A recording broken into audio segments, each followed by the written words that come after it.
verificado o quórum regimental de que trata a portaria 145 de 2017 e com amparo na portaria 158 de 2020, eu, Francisco José de Oliveira Silva, declaro aberta a 20ª sessão ordinária virtual de 9 de abril de 2021. Gostaria de indagar aos senhores conselheiros se fizeram a leitura da ata da sessão anterior.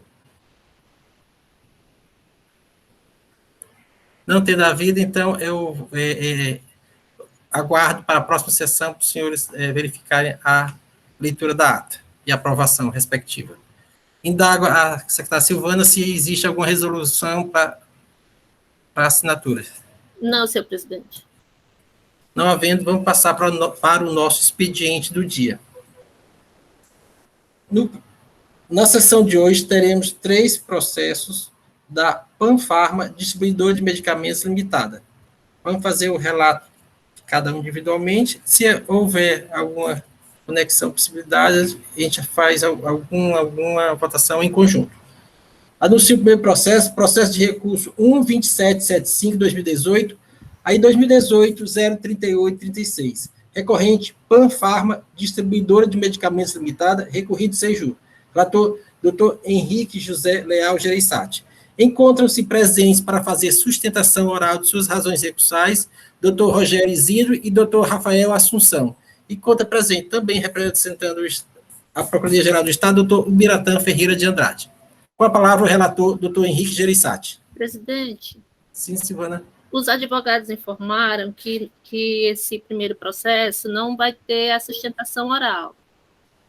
Tudo bem, então. Então, os senhores acompanham aí o julgamento. Presidente, a gente tinha acompanhado... Eu ia inverter a ordem. Inverter a ordem ontem. Fazer primeiro de sustentação oral, né? Pronto, então vamos inverter aqui a ordem, então. Doutor Franzé. Sim? Eu conversei com o doutor Marcos e ele pediu só para inverter a ordem também do processo, porque é a mesma infração, falta de escrituração, só para que eu pudesse fazer o relato e ele acompanhasse. Tudo se bem. A parte não se opuser, né? Nem o doutor Biratã. Só é o número do processo pelo qual vai começar, só isso. Pronto. Pois é. Não, na realidade, a gente teve só que ver se poderia ser assim, relatava o processo. Primeiro, de minha relatoria, que é o 2018-038-38. E aí o doutor Marcos acompanhava no 38-37, cuja a infração é a mesma infração, falta de escrituração de nota fiscal no livro registro de entrada. Só muda o parecerista é o mesmo, é? O parecerista é o mesmo, a penalidade do parecerista é a mesma também. Vai me dar peculiaridades dentro do processo. Se a parte não se opuser, né, o doutor Biratã, eu não me oponho de começar a fazer o relato, não. Sem oposição, relatora. Obrigada, doutor Rogério. Em face da solicitação, vamos inverter a pauta da ordem do dia. Então, vamos iniciar com o processo de recurso 12774-2018, aí 2018-038-38. Recorrente, Panfarma, distribuidor de medicamentos limitada, recorrido Seju. Relatora doutora Maria Elineide Silva e Souza. O doutor Marcos Motos relatará o processo de 12773-2018, aí 2018-038-37. A doutora Elineide fará o primeiro relato, o doutor Marcos acompanha, e naquilo que houver de particular, o senhor ressalta o seu processo. Estão presentes para a sustentação oral o doutor Rogério Isidro e o doutor Rafael Assunção. Com a palavra a relatora, doutora Elineide. Obrigada, senhor presidente. Inicialmente, cumprimento todos os membros, saúdo aqui a presença dos representantes da parte, doutor Biratã. Esse processo, como eu falei, ele trata de falta de escrituração de notas fiscais de entrada.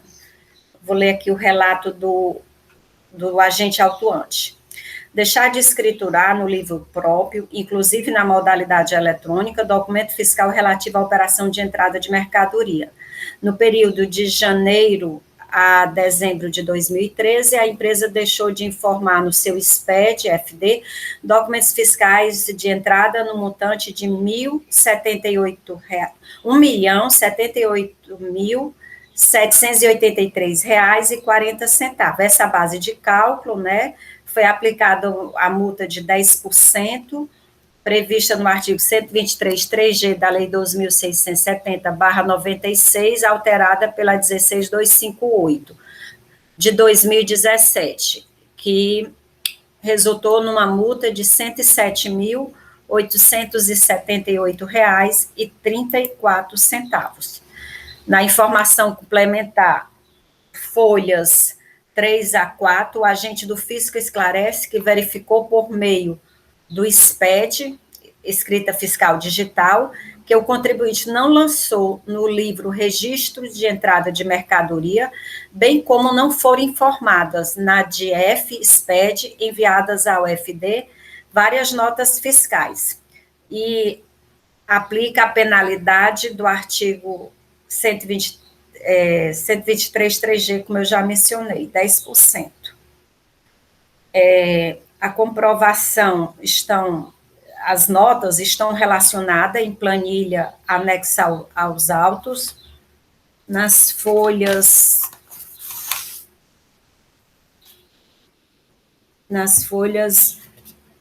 160, ou melhor, 160 não, 40 a 50, desculpa. O contribuinte vem aos autos e apresenta defesa tempestiva e argue inicialmente a precariedade e a improcedência da autuação. Inicialmente, a falta de pressupostos para a responsabilização dos sócios e dos administradores, nos termos do artigo 135 do CTN, razão pela qual pede a exclusão do nome dos sócios na indicação de corresponsáveis. Requer a decadência parcial da autuação dos meses de janeiro a abril de 2013, nos termos do artigo 150, parágrafo 4º do CTN. Requer a nulidade em razão da precariedade probatória, porque não foi solicitado livros para cotejar com a FD, e o autuante considerou somente a existência de notas fiscais emitidas por terceiros. Só um instante. Eu estou lendo aqui o arquivo, aí saiu. As notas fiscais emitidas por terceiros.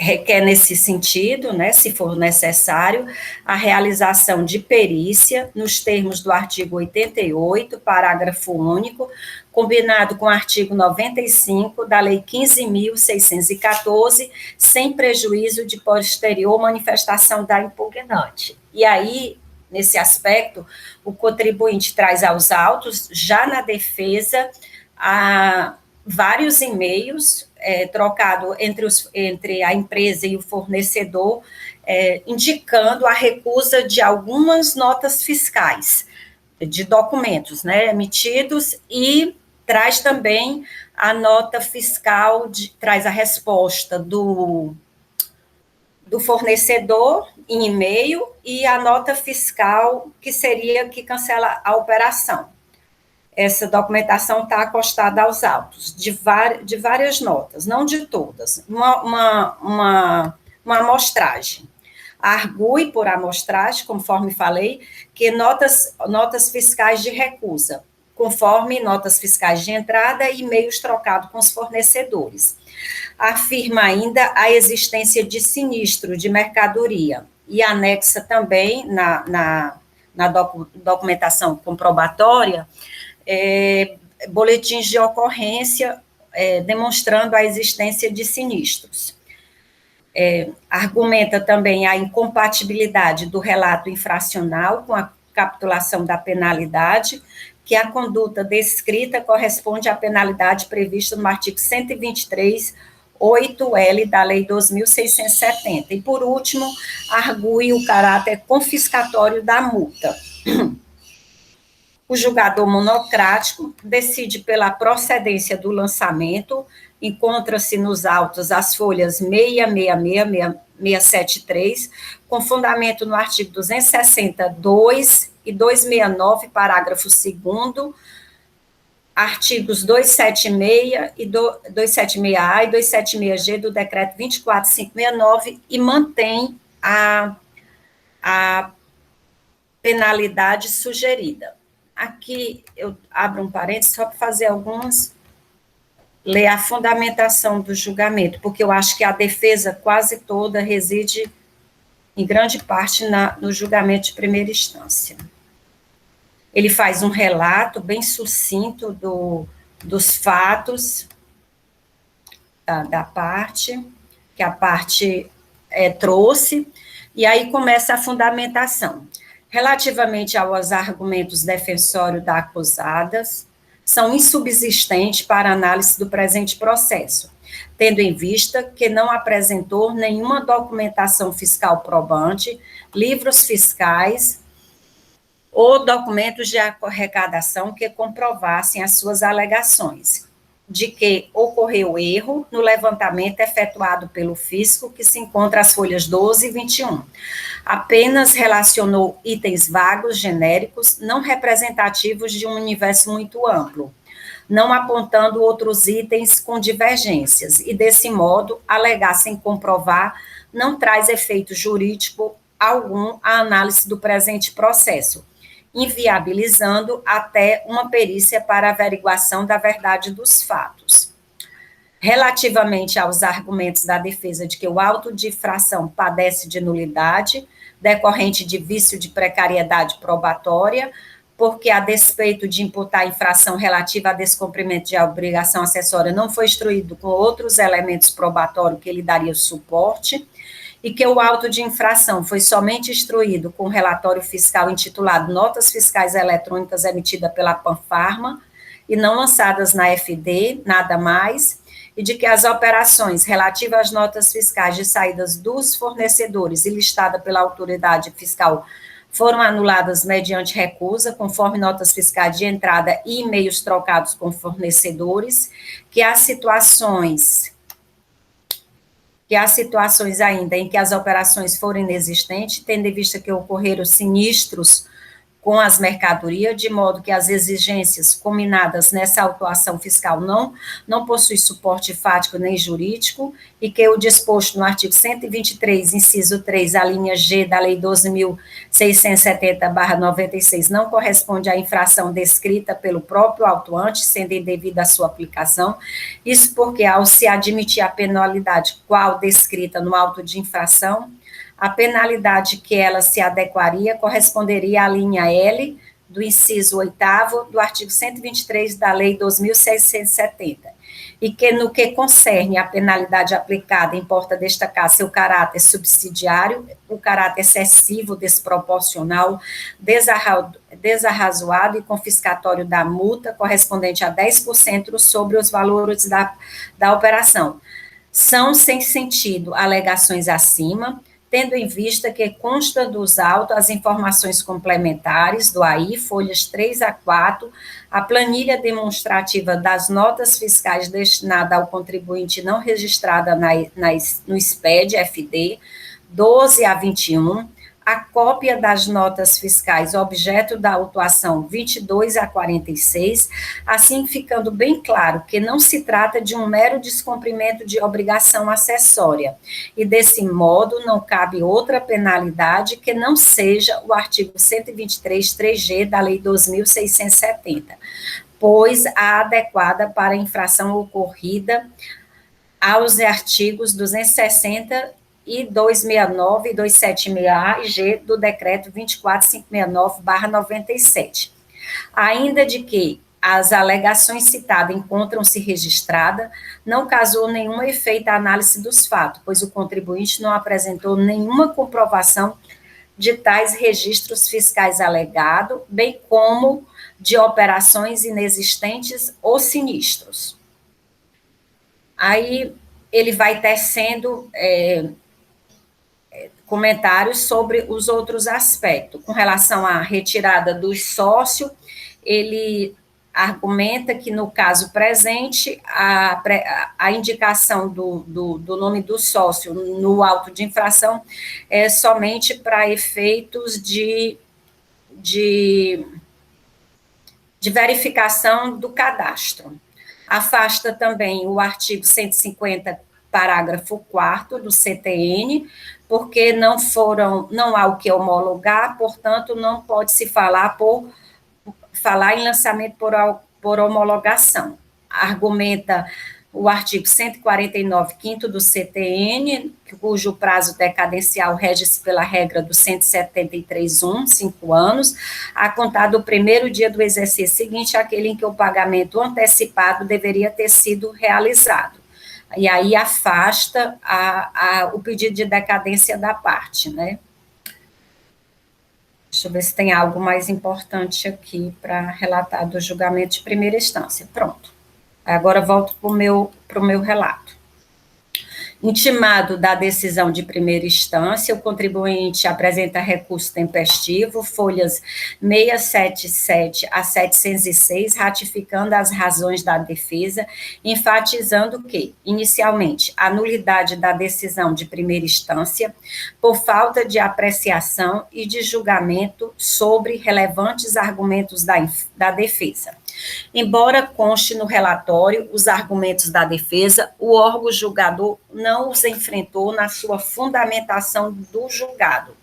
A ausência da necessária diligência para elucidação dos fatos, no caso, a análise das notas fiscais que materializaram as recusas e os sinistros. O julgador argue que a parte apenas relacionou itens vagos e genéricos, não representativos de um universo muito amplo. Com efeito, na medida em que o contribuinte sustenta e comprova que as notas fiscais de saída dos fornecedores foram anuladas por recusas ou sinistro, forçoso convir que a decisão negou à recorrente a devida tutela jurisdicional garantida, caracterizando flagrante cesseamento de defesa, o que por si só implica inulidade. Ratifica a ilegalidade da responsabilização dos sócios e dos administradores, nos termos do artigo 135, 3 do CTN. Ratifica o pedido de decadência do período de janeiro a abril de 2013, com fundamento no artigo 150, parágrafo 4º, no mérito, a incompatibilidade do relato infracional com a capitulação legal da penalidade, que a conduta descrita corresponde à penalidade prevista no artigo 123.8L da Lei 2.670, a nulidade do lançamento também em razão da precariedade probatória. Inicialmente, a nulidade da decisão de primeira instância, e agora a nulidade do lançamento, por falta de provas, porque utilizou dados emitidos por terceiro, sem mencionar sequer a integridade das chaves de acesso, não foi especificado os dados utilizados e não foi demonstrado a metodologia aplicada para chegar à infração. Ratifica a não ocorrência da entrada de mercadoria no estabelecimento por conta de recusas, avarias ou sinistros, inexistindo, portanto, a obrigação acessória, bem como a impossibilidade de exigir prova negativa. Argumenta que foi apresentada uma robusta documentação por ocasião da impugnação, e que também, no dia 23 de janeiro de 2019, apresentou novamente relação de documentos probatórios, cotejando pormenorizadamente cada nota fiscal com a sua respectiva nota fiscal de recusa ou boletim de ocorrência. Essa parte aqui foi uma documentação que foi protocolizada no CONAT no dia 23 de janeiro de 2019, onde a empresa traz novamente alguns exemplos de notas fiscais que tinham sido recusadas, que ocorreram sinistros e recusa ou avaria. E traz cópia de notas fiscais de entrada dos fornecedores e alguns boletins de ocorrência. Também argue o caráter confiscatório da multa aplicada e finaliza requerendo: 1. A nulidade da decisão recorrida com retorno dos autos à primeira instância para novo julgamento, em razão dos vícios insanáveis, a nulidade do auto de infração, a aplicação alternativa, poderia assim dizer, da penalidade prevista no artigo 123.8L e a exclusão dos sócios como corresponsáveis. A parte poderá, sim, explorar melhor aqui os aspectos que eu posso ter omitido.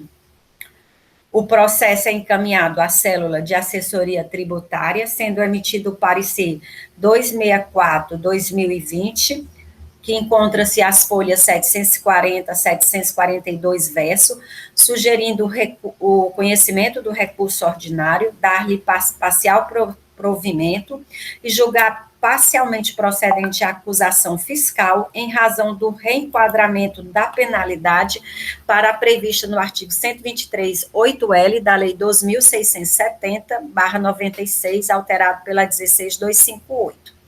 E aqui também o parecer eu deixo que o doutor Ubiratã poderá fazer maiores observações acerca do parecer. É este o relato, né? Eu me coloco à disposição depois para a retirada de qualquer dúvidas. Obrigada, senhor presidente. Obrigado, doutor Elineide. Doutor Marcos, algumas observações com relação ao seu processo?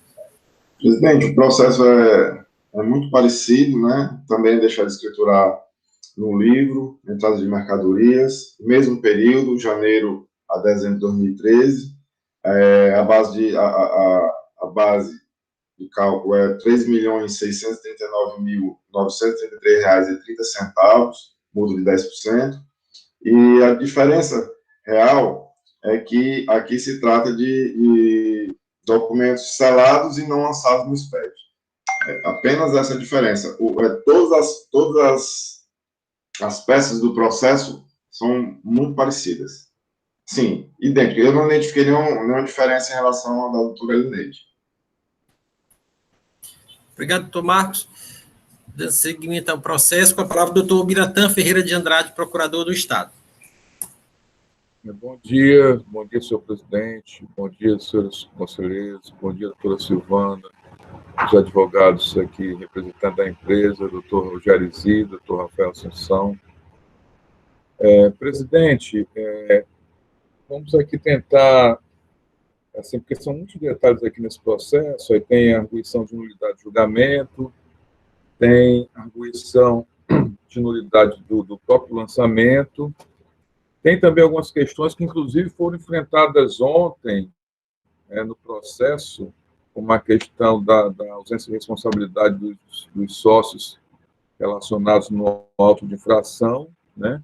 E aí eu creio até que a gente possa até ser mais objetivo nesse tocante, até porque trata-se exatamente da mesma questão já analisada ontem, que foi objeto de julgamento, por unanimidade. E aí tem os aspectos também de mérito, né? Então, assim, eu vou tentar aqui abordar isso de uma forma mais objetiva e didática possível. Então, já me manifestando em relação à questão dos sócios, até porque já houve esse julgamento, né? A nossa manifestação no sentido de afastar essa arguição, tendo em vista que o fato dos sócios estarem relacionados lá no auto de infração, né, ela não tem um condão de impingir responsabilidade aos sócios ali indicados, né? Até porque essa apuração de responsabilidade, ela se dá na oportunidade da inscrição dictativa pela Procuradoria da Dictativa, que vai analisar se, de fato, há como se relacionar algum tipo de responsabilidade. Até porque esse cadastro, até eu estava comentando ontem, digamos, muitas vezes o auditor fiscal ele pega o cadastro por várias vezes, eu não sei até como é que está isso agora, mas antigamente a gente via que era até um cadastro desatualizado. Até teve o advogado de ontem comentou que um dos sócios, inclusive, não fazia parte mais da empresa, ou se na época do fato gerador não fazia parte da administração, enfim. Mas tudo isso é revisitado e analisado, inclusive, pela Procuradoria, que ela procura ver, examinar os cadastros atualizados, né? E, além do que, vai verificar até que ponto há como se responsabilizar o administrador, né? Até que ponto há ou não como se responsabilizar. Ou seja, toda essa apuração, na verdade, é feita antes do ajuizamento da execução fiscal. Essa questão foi analisada ontem, então só reiterando aqui o que já foi consignado ontem no julgamento. Seguindo, vou tentar aqui me ater ao parecer para não perder aqui as matérias que estão sendo objeto de discussão. Vou seguir aqui um roteiro. Tem uma nulidade aqui da decisão recorrida por omissão, uma vez que o julgador monocrático absteve-se de pronunciar-se sobre a precariedade probatória do auto de infração, que sequer noticiou a metodologia empregada, bem como utilizou base de dados da qual se inclui notas fiscais eletrônicas emitidas por terceiro, né? Também tem uma nulidade por não sei se é a medida de defesa, né? Tendo em vista que não foi devidamente analisado a documentação fiscal anexada pela parte. Ela teria apresentado, então, alguns documentos, né, indicando a anulação de algumas operações, no caso, a recusa, o sinistro. Isso não teria, então, teria sido dado devido tratamento, a análise, digamos assim, acabou gerando um prejuízo à defesa, né? Nesse tocante, primeiramente, no primeiro aspecto, em relação à questão da nulidade por falta ou melhor, pela não análise, ou por uma análise superficial do primeiro ponto, que é a precariedade probatória da auto-infração, nesse ponto aqui nós discordamos por entender que houve sim análise, e até eu sempre digo o seguinte, muitas vezes a fundamentação não é, assim, a melhor das fundamentações, né? Muitas vezes tem alguns aspectos até que poderiam ser melhor explorados, mas, assim, não se pode aqui afirmar que houve omissão do julgador. Então, assim, a jurisprudência pacífica que a fundamentação deficiente, ela não é a ausência de fundamentação. Então, o que importa realmente nulidade é a ausência de fundamentação, e não, muitas vezes, uma fundamentação sucinta, porque, de qualquer forma, houve sim a manifestação em relação a esse ponto, né, das provas, isso aí foi devidamente analisado. Aliás, nesse ponto aí, eu entendo até que não houve nem a fundamentação deficiente, houve sim essa análise. Agora, em relação ao segundo aspecto, senhor presidente, senhores conselheiros, até eu gostaria de explorar melhor a relatoria, a relatora, ou melhor, os relatores, né, já que são 12 relatores, que, assim, a princípio, o parecer, ele também refuta essa arguição do contribuinte, praticamente reiterando os termos lá do julgamento singular, dizendo que, na verdade, os itens apresentados pela parte são genéricos, vagos, que não trazem nada de concreto que possa elucidar as questões aqui em análise. Só que, assim, a princípio, pelo que eu pude até perceber aqui do relato, e pela insistência, inclusive, da parte que, inclusive, anexa posteriormente, né, Vocês estão me ouvindo? Sim, né? Porque sumiram algumas figurinhas aqui, porque às vezes a conexão fica um pouco ruim, mas não quer dizer que ela tenha caído, é porque às vezes... Pronto, porque às vezes quando a gente vê a mudança aqui na configuração, né, as imagens começam a fugir, a gente fica preocupado achando que caiu a conexão. Pois então, nesse ponto, nós observamos que até pela segunda juntada, né, foi feita uma segunda juntada aí de documentação, e nesse ponto talvez seja a questão de ser melhor explorado. E aí eu faço a seguinte observação. Nesse caso, né, aí eu gostaria até de ouvir, antes eu vou me manifestar sobre os demais preliminares, os demais aspectos, e depois voltar nesse aspecto, aí nesse ponto aqui, dessa documentação juntada pela parte,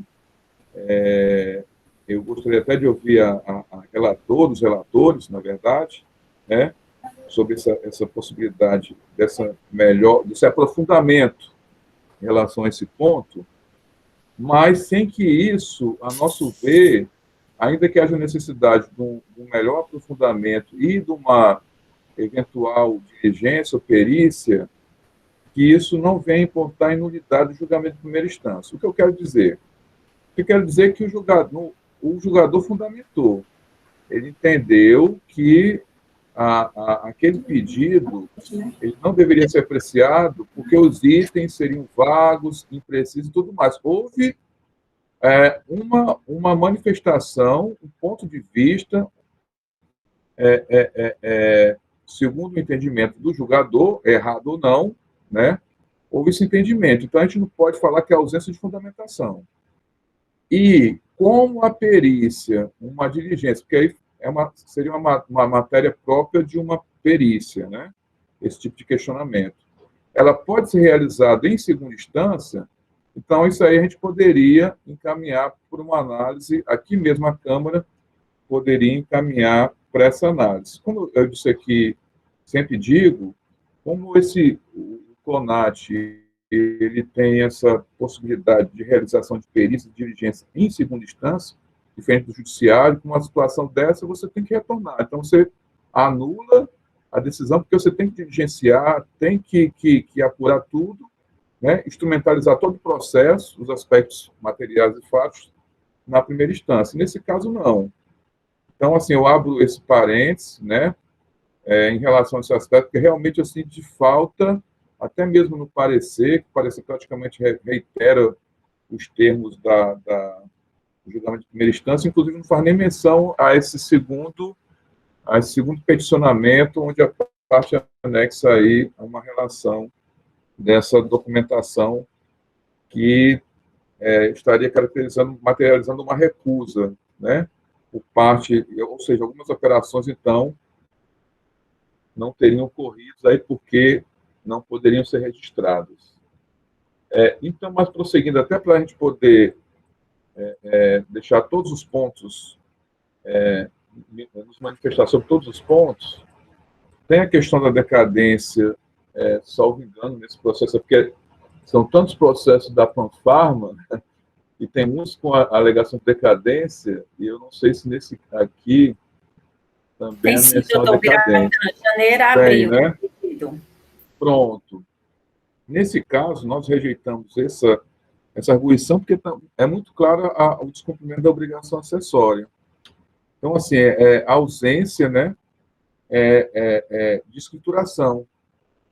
Ausência de escrituração da fiscal, digital, das notas de entrada. Então, assim, é um descumprimento claro de uma obrigação acessória, razão pela qual aplica, é um lançamento de ofício, aplicando o artigo 1731 do CTN, e não o 150, parágrafo 4º.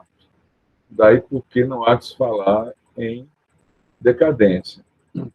Em relação à penalidade, também já adiantando,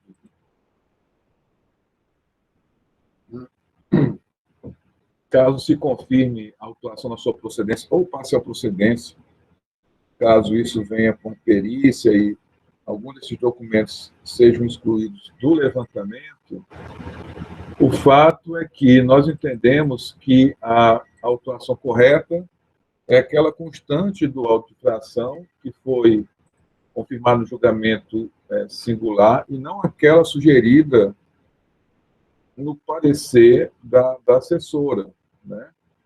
Porque, como nós já há muito tempo sustentamos, essa penalidade é uma penalidade específica para a situação em concreto. Então, assim, é o princípio da especialidade. Então, se eu tenho uma penalidade específica para o não registro, né, de entrada, a não estruturação fiscal, das notas fiscais de entradas, e essa penalidade é muito clara, eu não tenho como aplicar a penalidade genérica para outras faltas. Até pela redação do artigo 123, 8L, quando você fala assim, outras faltas. O que você quer dizer outras faltas? Aquelas que a legislação não atribui penalidade específica. Assim, cada dia eu encontro algo peculiar, interessante, para só acrescentar na tese. Eu não vou aqui, novamente, me estender na tese, porque todos já conhecem aqui, mas, enfim. Então, nesse ponto, não faz o menor sentido aplicar a penalidade genérica quando eu tenho a penalidade específica, que é aquela que foi apontada na auto-infração e confirmada em primeira instância. Então, assim, não faz o menor sentido esse reenquadramento.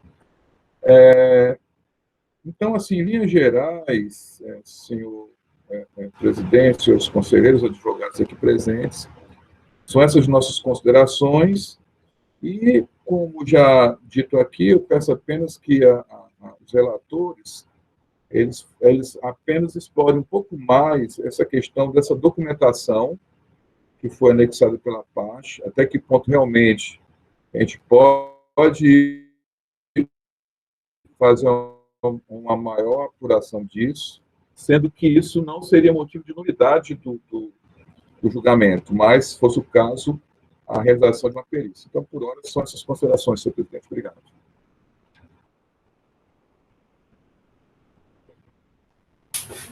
Obrigado, doutor Biratã.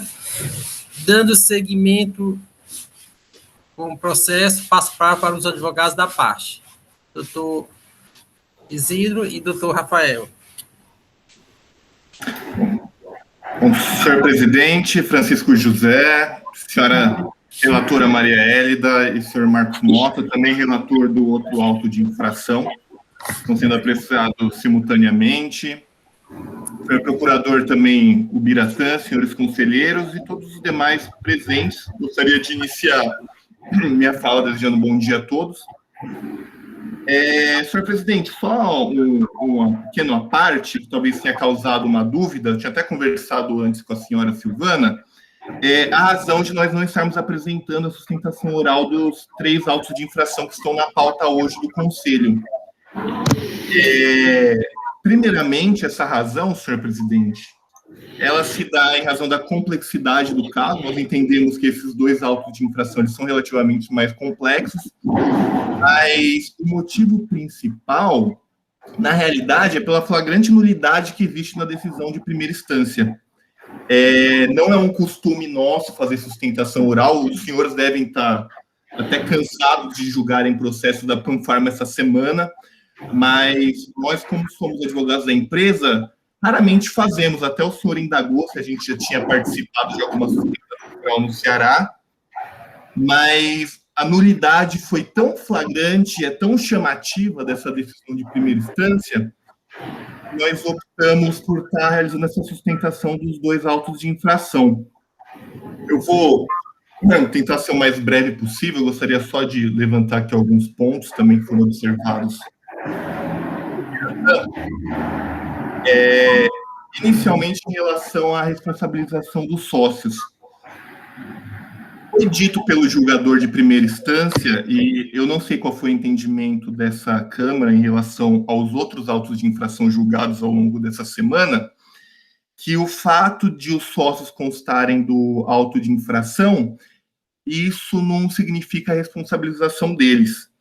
E eu só gostaria de chamar a atenção, eu não sei se isso foi eventualmente observado nos votos dos senhores relatores, mas quando a gente pega a decisão de primeira instância, por exemplo, do auto de infração final 3837, de fato eu concordo com o doutor Ubiratã que o julgador ele traz essa situação falando que não, que os sócios ali, o administrador, eles estão constando simplesmente para fins de caráter informativo da Fazenda. Só que na mesma decisão recorrida, senhores conselheiros, quando a gente desce alguns parágrafos, a gente vê que o julgador de primeira instância, ele enfrenta a matéria. Eu vou até chamar a atenção aqui para um trecho do julgamento, abrir uma aspas aqui para a decisão de primeira instância, que o julgador ele fala da seguinte forma, ele fala assim, ó, considerando o inadimplemento, adveio de uma conduta ilícita da autuada, em ofensa direta à legislação tributária. Resta claramente caracterizada a infração legal exigida pelo artigo 135 do CTN para a responsabilização dos sócios. Então, a empresa entende que, independente desse argumento do caráter meramente informativo, o que, mesmo se não constasse esse enfrentamento na decisão, já também não teria razão de ser, porque a Fazenda consta com esses dados no sistema dela, a gente entende que não, que, na verdade, isso foi objeto de enfrentamento, a autoridade autuante entendeu que eles são responsáveis, sim, inclusive razão pela qual o julgador de primeira instância também enfrentou esse argumento. Ou seja, se fosse de caráter meramente informativo, não teria nem por que o julgador se dar o trabalho de estar enfrentando isso. E na própria decisão ele entra nesse mérito e ele diz que sim, eles são responsáveis porque ele entende que teve uma infração legal.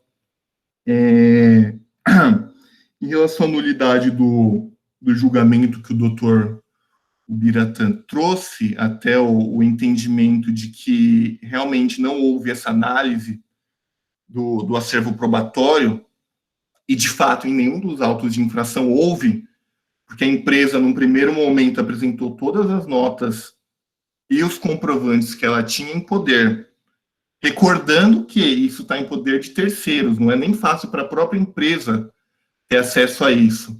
Mas ela diligenciou, conseguiu juntar um acervo robusto de documentos, apresentou esses documentos nos autos.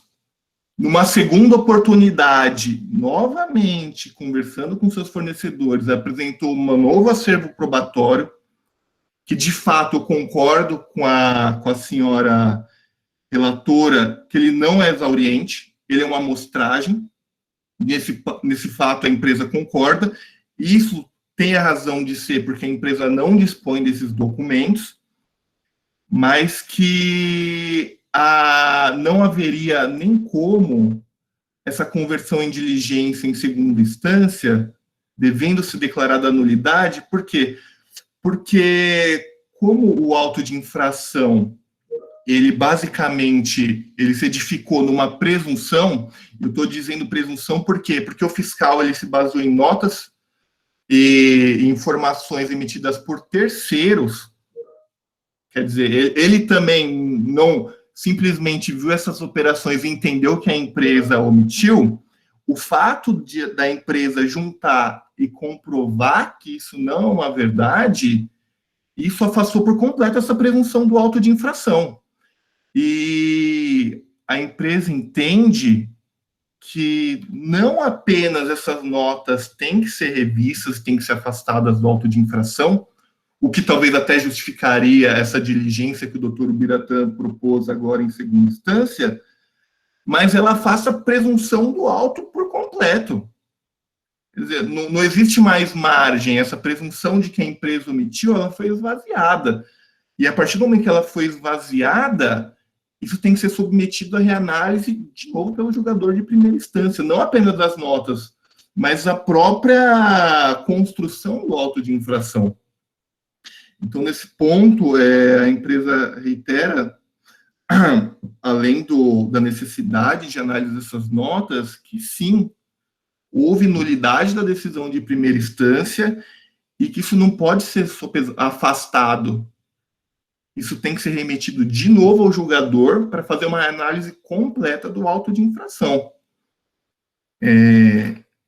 Quanto ao caráter da decadência também, senhor presidente, só um adendo, de fato, são 4 meses aqui que a empresa está arguindo que houve decadência, são janeiro, fevereiro, e março e abril de 2003, em razão da data que que nós fomos intimados à lavratura do auto de infração, e eu vi o que o doutor Ubiratã comentou, que se trataria apenas de uma obrigação acessória, que por conta disso deveria ser considerado do exercício seguinte.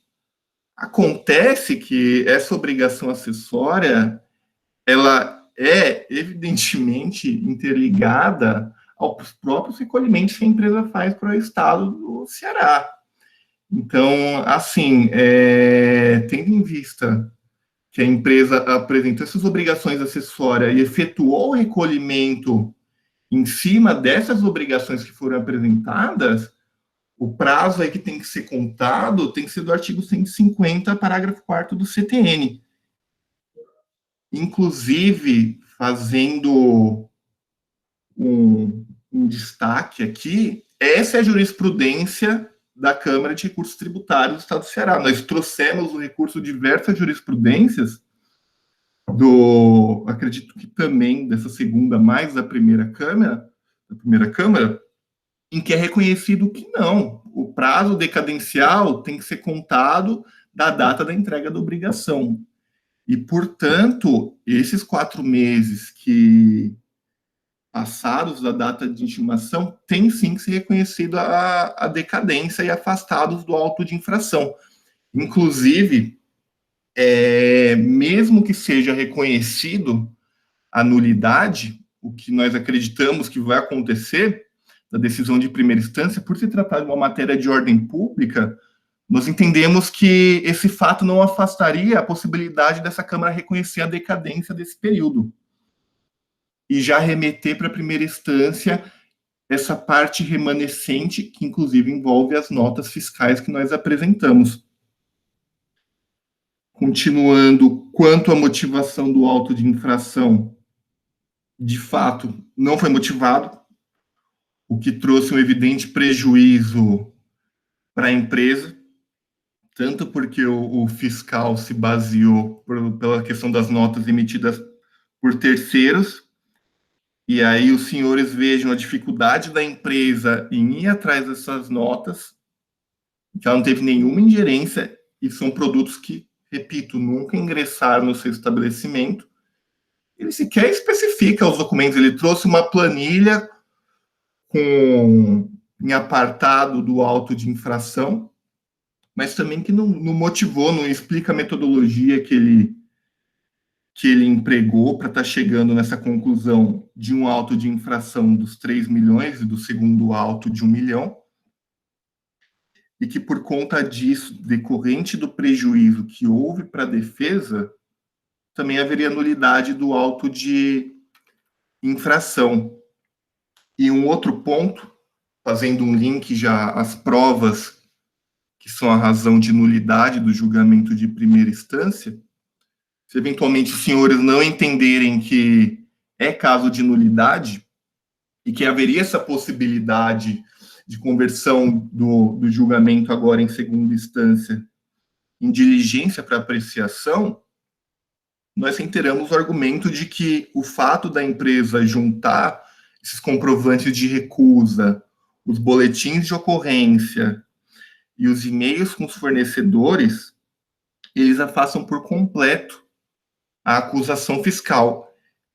E recordando que a fiscalização, quando da lavratura, ela tinha essa possibilidade de confirmar esses documentos, inclusive com os terceiros, porque o Código Tributário concede essa possibilidade para fiscalização, que em nenhum momento foi feito. E, nesse momento, eu não sei se o doutor Rogério ele quer apresentar algum argumento a mais. Quer falar alguma coisa a mais, Rogério? Eu gostaria, sim. Senhores conselheiros, senhor presidente, bom dia a todos. Senhor procurador, senhor Ubiratã, a senhora relatora, bom dia a todos. Apenas com relação a esse último ponto que o Rafael comentou, sobre a possibilidade, em primeira instância, na verdade, antes da constituição do crédito tributário, na fase de fiscalização, ou a autoridade fiscal ter intimado e poder ter tido a oportunidade, para a empresa poder ter tido a oportunidade de franquear documentos e explicações, eu entendo que o auto de infração é nulo completamente. Justamente por conta disso, por conta da própria questão de eficiência da autoridade administrativa, ele poderia, na fase pré-constituição do crédito, ter intimado a empresa a apresentar esclarecimentos sobre notas fiscais que eventualmente não estavam escrituradas. Isso não foi feito. Estaríamos todos aqui evitando hoje um auto de infração, estarmos aqui hoje diante de um julgamento de um auto de infração de um recurso, por conta de na fase pré-constituição do lançamento, tudo isso ter sido evitado. Ou seja, a própria gênese do auto de infração demonstra que ele é nulo porque a autoridade fiscal deixou de cumprir a sua obrigação, que era verificar a efetiva ocorrência do fato gerador.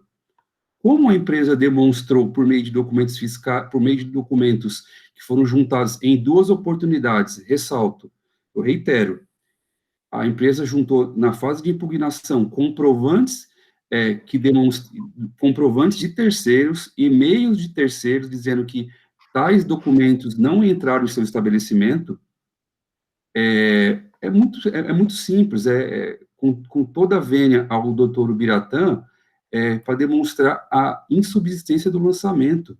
Por 2 oportunidades, não foi nem por uma oportunidade, e o julgador de primeira instância sequer ele adentrou aos documentos, a documentação fática, um auto de infração totalmente fático, de simples observação, ele poderia ter, até mesmo, já que na fase pré-constituição não foi feita franqueada a possibilidade da parte demonstrar a insubsistência do eventual lançamento, poderia ter franqueado a oportunidade para a empresa, em baixa diligência, comprovar, ser intimada e comprovar que, de fato, a operação não ocorreu.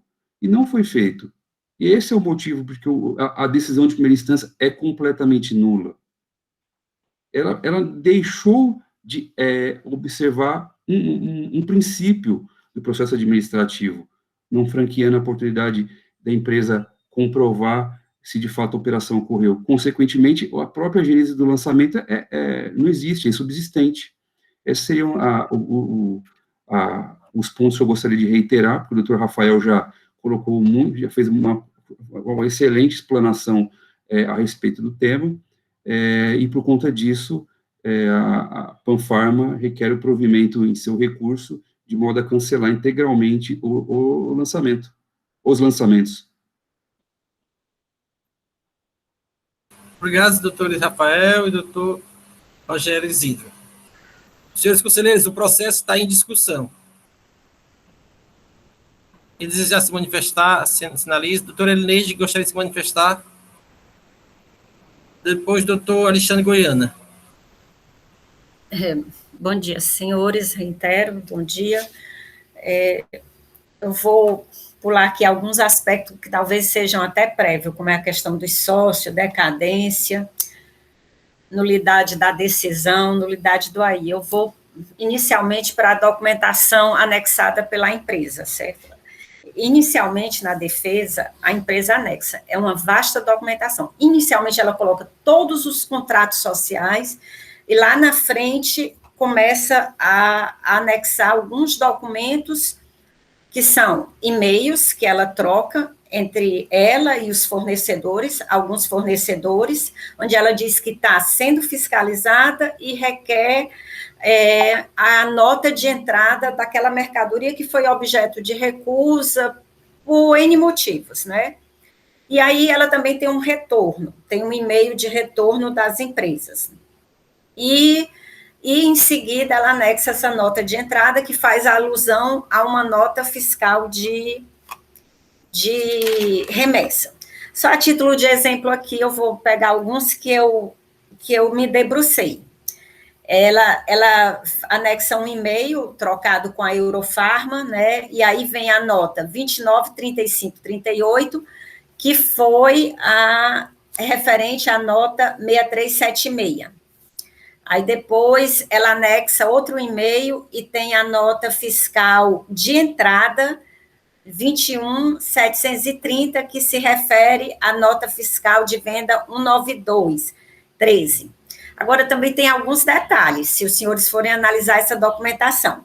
Por exemplo, essa nota 21.730, que é a nota de entrada, ela foi emitida no dia 5 de março de 2014, e é referente uma recusa da nota fiscal 192.13, que foi emitida no dia 30/10/2013. O que eu vou falar aqui é exemplificativo, porque eu não tive condição de me debruçar, porque foram muitas e demandava... A gente, quando está com o processo virtual, fica mais difícil você ir e voltar nas folhas. Aí a gente tem a nota fiscal 2273, que foi emitida no dia 25/10/2014, refere-se a uma recusa da nota fiscal 67630. Ainda tem outro detalhe, vamos lá, continuar. Essas notas que eu citei, elas são estão acostadas no meu processo e são do processo do doutor Marcos, porque nós temos 2 planilhas de notas fiscais que não foram escrituradas, como foi bem relatado. Umas de que estão lançadas no SPED e outras que não estão lançadas no SPED. No processo do doutor Marcos, nós temos mais ou menos 176 documentos fiscais. No meu processo, mais ou menos 128 notas fiscais. E aí ela traz essa documentação nos 2 processos, acredito que é a mesma, né? Aí foi um ponto que eu senti dificuldade. E sim, e traz lá na frente diversos boletins de ocorrência, indicando muitas notas onde ocorreram sinistros, às vezes roubo, às vezes extravio, que houve acidente, aí a mercadoria se perde por completo, né? São essas observações que aí a gente vai para o julgamento de primeira instância.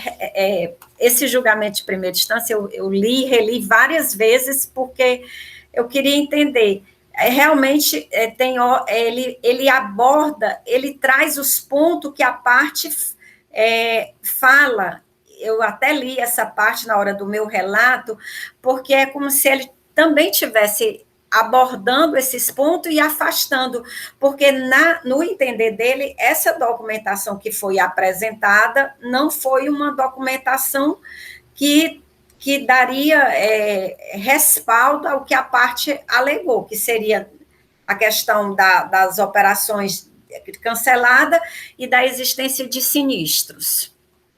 Na realidade, eu estou trazendo para os senhores mais dúvidas do que mais interrogações do que soluções, me perdoe, mas é porque eu queria primeiro dividir essa parte da parte, eu digo, material do auto de infração, para a gente poder depois se debruçar, porque as preliminares muitas a gente já afastou até no auto de ontem. E aí eu também deixo um espaço para perguntas e para... Obrigado, Trelineide. Com a palavra, doutor Alexandre Goiana. Senhor presidente, amigos conselheiros, doutor Biratã, nobres colegas advogados, representantes da parte, amiga Silvana, bom dia mais uma vez. Como a doutora Elineide colocou, né, são mais dúvidas do que certezas na realidade. Algumas das perguntas que eu ia fazer estavam muito vinculadas ao que a doutora Elineide falou também, exatamente porque a parte, na sua defesa, ela efetivamente traz alguns documentos, ela traz notas fiscais, ela traz esses e-mails, né, que, de certa forma, comprovam que houveram os cancelamentos, e o julgamento de primeira instância, apesar dele traçar em linhas gerais alguma coisa sobre essa situação, né, tem inclusive um parágrafo aqui bem extenso, né, onde ele fala sobre a questão do sinistro, sobre a questão dos cancelamentos dessas operações, cancelamentos não, porque não houve cancelamento, né, mas dos retornos dessas operações que não foram concordadas, não foram confirmadas pelo contribuinte. A gente não tem aqui uma análise de um ponto de vista mais específico, né, sobre essas notas. Até fazendo uma ponderação sobre o que o contribuinte colocou, que se o fiscal tivesse feito essas considerações antes de lavar o auto de infração, se teria uma possibilidade de prova maior, né, eu entendo até que isso daí fica muito a critério do fiscal, né, o procedimento de fiscalização naquele momento, ele, apesar da gente ter em muitas das situações uma postura do fiscal em perguntar, em notificar novamente, em fazer considerações, mas o fiscal, ele, ao ponto que ele localiza algum tipo de infração, ele fica à vontade para afirmar o seu convencimento, é exatamente para isso que existe posteriormente o processo administrativo tributário aqui no CONAD, seja primeira instância ou segunda instância, para afirmar essas situações, né? Então, me atendo mais aqui à questão do julgamento da primeira instância, efetivamente a gente vê que o agente fiscal, ele faz menção, sim, a essas situações, apesar de não ter se detido de forma mais contundente, analisando nota a nota, não é? Ou remetendo esse processo para uma perícia, alguma coisa do tipo, mas houve, de certa forma, houve mesmo que de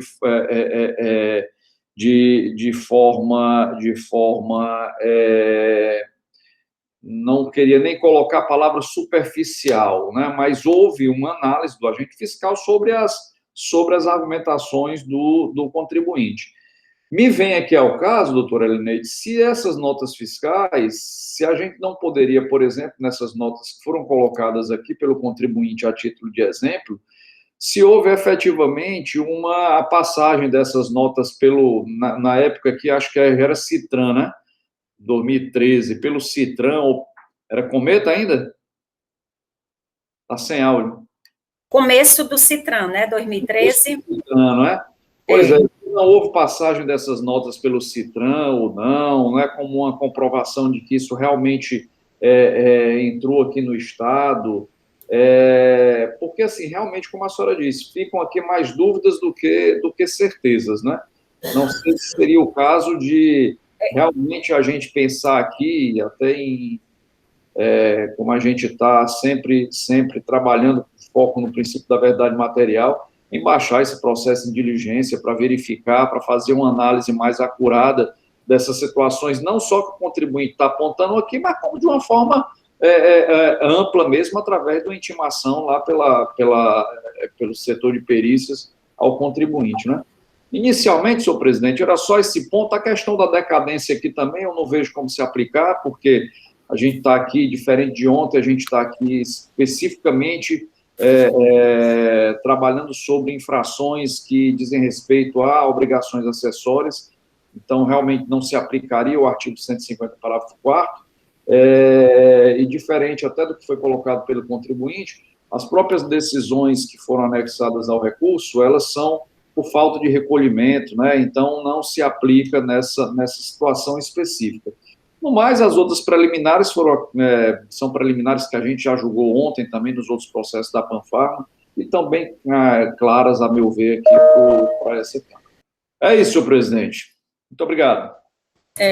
Obrigado, Alexandre. Voltando para a doutora Elineide aqui. Senhores conselheiros, quem quiser se manifestar, sinalize para ser concedida a palavra. Doutora Elineide, com a palavra. Obrigada, senhor presidente. Na realidade, assim, eu também tenho o entendimento de que talvez o julgador de primeira instância não tenha detalhado que olhou as notas, mas ele tem um parágrafo onde ele afasta a apresentação da documentação.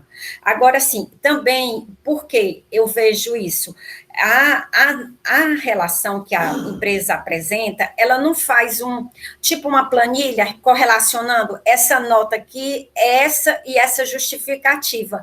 Daí a maior dificuldade. Eu fui tentando construir essa planilha ontem à noite, mas realmente até para uma perícia seria, assim, dificultoso. E eu lembro que nós tivemos um processo, eu não lembro se foi esse mês ou mês passado, onde havia um caso semelhante e a gente até sobrestou e concedeu à empresa um prazo para ela relacionar as notas fiscais, porque se fosse o caso, muitas vezes esse tipo de apresentação soluciona o problema já aqui na Câmara, evitando ir até para uma perícia, né?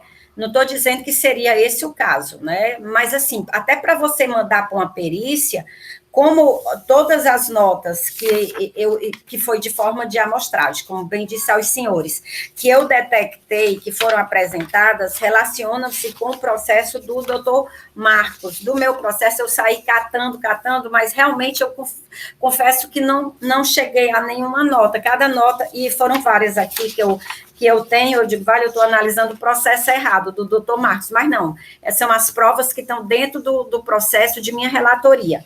Então, se a empresa apresentasse, tivesse feito esse paralelo, facilita para o julgador, facilita para uma perícia, e aí a gente poderia também caminhar nesse sentido, obviamente, depois de analisado as preliminares que estão colocadas no processo, né? Isso aqui eu estou falando em termos de mérito. Obrigado, Trelineide. Doutor Wander com a palavra, depois doutor Marcos. Senhor presidente, bom dia. Apresento cumprimentos a todos os presentes na sessão. Em relação a esse processo, ontem também tive de minha relatoria um processo da Panfarma. Essas questões preliminares, acho que nós temos condições de enfrentá-las sem maiores problemas. E nesse caso aqui, apenas uma preliminar que há uma inovação, que há uma divergência dos processos anteriores, que é em relação à nulidade do julgamento por falta de apreciação pelo julgador singular desses documentos e dessa argumentação apresentada pela parte. E eu me deti aos comentários, ao relatório da doutora Elineide, aos comentários do conselheiro Alexandre, também a sustentação oral do doutor Biratã e das partes, e acho que nós estamos enfrentando a questão na ordem correta, que é, primeiro, houve ou não houve essa nulidade por parte do julgador singular. Infelizmente, os julgadores singulares têm as suas formas de julgar, e nesse presente caso, pode até não ser, digamos, forma que particularmente um ou outro entenda a mais correta. Mas o fato é que realmente ele enfrenta o problema da maneira que entende necessária. Se superficial ou não, digamos assim, vai para um juízo pessoal. Mas, assim, no julgamento, a apreciação desse ponto, dessa argumentação, de modo que o julgador singular afastou. Nesse sentido, eu entendo que não há que se falar em mácula por supressão desse argumento da parte. E já partindo do ponto de enfrentarmos essa questão de mérito, quando eu pedi a palavra, foi antes da última manifestação da doutora Elineide, e era no sentido do que ela veio falar, que ela foi, inclusive, muito feliz nessa argumentação dela, no sentido de que a parte... aqui não se está de maneira nenhuma dizendo que a parte não trouxe os documentos ou não trouxe argumentos para a tese dele, não. Pelo contrário, a parte sim trouxe. Mas, dado a quantidade de operações que estamos aqui analisando, realmente, até para uma perícia, até para o encaminhamento da perícia, vai haver um trabalho excessivo que poderia ser mitigado caso a gente tome uma decisão aqui por sobrestar e dar à parte essa oportunidade de fazer essa aglutinação, de fazer uma planilha em que coloque concretamente as operações que entende que foram e que houve recusa ou que houve sinistro, para que isso seja analisada operação por operação, né? Acho que foi muito feliz a doutora Elineide nessa proposta, e assim, entendo que essa Câmara, já por inúmeras vezes, vem se posicionando nesse sentido de busca da verdade material. E aqui, sim, estamos diante de um caso em que, como já foi até manifestado por dois, eu acho que pela doutora Elineide e pelo doutor Alexandre, surgiram, inclusive, muitas dúvidas a partir dos documentos que constam nos autos. Então, acho que sim, devemos enfrentar essa questão para dirimir essas dúvidas. Então, senhor presidente, era nesse sentido que eu tinha que me manifestar. Obrigado. Obrigado, doutor Wander. Doutor Marcos, com a palavra. Presidente, era só para lembrar que a grande diferença desse processo para o que a doutora Negri citou, que eu não recordo também a data, é a quantidade de notas, né? São muitas notas. E aí não seria fácil também para a empresa fazer esse levantamento, né, dessas comprovações. Só isso. Obrigado, doutor Marcos. Eu gostaria de informar aos senhores que nós vamos votar hoje, nessa sessão, as preliminares de nulidades citadas pela parte, e tem essa questão se a conversão ou não, ou sobrestamento do processo, considerando prazo para a parte anexar essa relação de documentos. Sobre esse aspecto, gostaria de ouvir o doutor Biratã. Presidente, assim, uma das grandes, digamos assim, coisas boas do processo administrativo, né? A grande questão do processo administrativo é uma coisa até que eu defendo aqui, é a sua simplicidade, a sua celeridade, a ausência de uma formalidade excessiva. E o princípio da verdade material no processo administrativo, ele representa justamente isso, né? Ou seja, há que prevalecer não a verdade formal, né, aquela decorrente de uma preclusão, de uma perda para a parte se manifestar no tempo próprio, e sim aquela que realmente reflita na medida do possível, porque, assim, a gente sabe que a verdade é uma busca constante, né? Então, assim, para se obter a verdade, a mais fiel, muitas vezes, é uma utopia, né? Mas, assim, o processo administrativo ele tem esse condão, né? Por isso que muitas vezes aqui nas minhas manifestações, quando eu falo que a gente não pode se apegar muito à questão da formalidade, de estar muitas vezes retornando o processo para que a gente sabe que vai ser perda de tempo, porque muitas vezes você tem uma matéria já consolidada e você retorna só para o julgador dizer aquilo que a gente já sabia. Então, são questões, a meu ver, que a gente tem que trabalhar com objetividade. Então, nesse ponto, embora seja algo assim, um pouco atípico, que é você, nesse momento, você dá oportunidade à parte, né? Depois de tanto tempo, mas às vezes você percebe que é uma solução que atende esse princípio da verdade material. Por isso que eu não me oponho, assim, nunca me opus, né? O que, às vezes, eu me oponho é quando você vê que são tentativas meramente procrastinatórias. Muitas vezes a parte vem aqui, não apresenta nada, e aí depois já no apagar das luzes vem dizendo que tem algo para apresentar e não justifica, não tem. Então, assim, realmente, nesse caso, entendo que não faz sentido. Mas nesse caso em que há esses elementos, em que há essas dúvidas, por que não seguir essa sugestão dos conselheiros aqui, né? Que foi citados aqui, relatora, doutor Wander.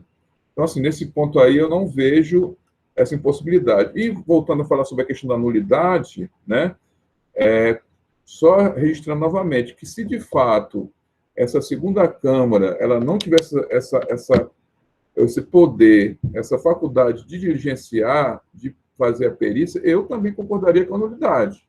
Com a nulidade para que essas provas pudessem ser melhor examinadas. Nesse aspecto aí, por exemplo, chegássemos à conclusão que seria necessária uma perícia. Como nós não poderíamos fazer essa perícia, aí teríamos que encaminhar para a primeira instância, anulando a decisão de primeira instância. Mas, nesse caso, como a Câmara, né, o órgão colegiado, até pelo princípio da verdade material, até pela simplicidade, pela celeridade do processo administrativo, porque, veja bem, está falando de eficiência, celeridade. Então, tudo isso contribui para a celeridade do processo, porque a gente está retornando, digamos, retornamos para a primeira instância, e a primeira instância não faz aquela perícia que nós imaginávamos, uma perícia incompleta, não suscita as questões que a gente poderia suscitar aqui. Por que não suscitar logo? Por que não explorar ao máximo o processo, né? Por que já não fazer tudo que a gente está aqui pensando, imaginando que possa realmente resolver? Isso é o processo administrativo. Isso é o processo administrativo, né? Então, assim, eu concordo aí com o encaminhamento, senhor presidente, se for nesse sentido, né? Eu não sei também aí como é que vai ser a votação dos demais conselheiros, mas, assim, há no meu modo de ver, uma sinalização positiva nesse tipo de encaminhamento. Obrigado, Biratã. Eu vou passar agora para a parte para saber se a parte tem condições de atender a esse pedido dos conselheiros relatores, né? Caso sejam superadas as preliminares suscitadas, né? Doutor Rafael, gostaria de manifestar? Senhor presidente, na verdade, senhor presidente, de fato, a empresa, se houvesse um prazo razoável, nós poderíamos sim estar efetuando esse trabalho, em que pese a empresa entender que todas as notas foram disponibilizadas no auto de infração. E eu só gostaria de chamar a atenção, senhor presidente, aproveitando a oportunidade, nós aqui, eu e o Rogério, estamos acompanhando os votos dos senhores conselheiros, e nos parece que há uma unanimidade entre todos. Uma frase que nós estamos ouvindo repetidamente aqui nesse julgamento eu também fiquei com dúvida. E o senhor veja o ponto, só voltando em relação à nulidade da decisão. A senhora relatora bem pontuou que isso foi dito na decisão de primeira instância, só que eu indago a todos os conselheiros aqui presentes, se algum dos senhores sabe informar a razão pela qual o julgador não apreciou essas notas ou não deu razão de ser delas. Quer dizer, por que o julgador afastou? E os senhores vejam o porquê da nulidade. Esse ponto da razão porque o julgador entendeu que elas não estavam aptas afeta diretamente a própria direito de defesa da empresa. Olha como o recurso da empresa fica prejudicado a partir do ponto de que nós não sabíamos nem o porquê o julgador entendeu que isso não era válido para ele. Quer dizer, assim, eu entendo, eu concordo com o doutor Biratã no ponto de que, de fato, o processo administrativo, quando comparado ao âmbito judicial, ele tem esse caráter de celeridade, de simplicidade. Assim, a gente não pode perder de vista que o princípio da motivação das decisões, além de constar na própria legislação expressamente do Estado do Ceará, ele é um princípio constitucional, senhores. Isso foi ferido. Isso está claro. Os próprios senhores, nos votos, reconhecem que está confuso o auto de infração. Quer dizer, a empresa pode, de fato, respondendo à pergunta do senhor presidente, a empresa pode, sim, realizar, vai demandar um trabalho da empresa, com certeza vai. Mas os senhores vejam que esses documentos já estavam no auto de infração e já estão em poder. Já estavam em poder do julgador de primeira instância. E eu não sei se o Rogério, de repente, ele quer pontuar alguma outra questão, mas eu novamente reforço esse ponto, que todos os senhores, em todos os votos, reconhecem que há dúvidas. E se há dúvidas dos julgadores, o que os senhores vão dizer da parte que está sendo cobrada de R$300 mil em um auto de infração e R$100 mil em um outro auto, em plena pandemia, quer dizer, fazemos um trabalho essencial para a população, isso de fato dá para ser remendado? Parece-nos que não. Mas eu não sei, de repente, se o Rogério quer pontuar algum outro ponto, mas a minha parte seriam essas considerações, senhor presidente. Obrigado, doutor Rafael. Doutor Rogério, gostaria de complementar alguma? Justamente enfatizar isso que o Rafael trouxe. Na verdade, se há dúvidas sobre a questão sobre o lançamento, a constituição, o auto tem que ser cancelado. É simples assim. Se os julgadores estão com dúvidas sobre a questão das provas que foram trazidas aos autos, a própria essência do auto de infração, ele cai por terra. O lançamento cai por terra. A decisão recorrida deixou de apreciar documentos que foram trazidos no tempo próprio. Deixou de abrir oportunidade para a empresa se manifestar e trazer explicações em eventual baixa diligência. Se persiste a dúvida dos julgadores, é porque o fiscal, em primeira instância, deixou de o fazer e, consequentemente, a decisão é nula. Seria essa a parte que eu gostaria de mencionar. Obrigado, doutor Rogério. Doutor Alexandre Goiano tinha pedido a palavra, com a palavra, doutor Alexandre Goiana. Senhor presidente, muito brevemente aqui. Na realidade, eu vou discordar um pouco da defesa, Porque o que está se colocando aqui a dúvida não é sobre a decisão da primeira instância.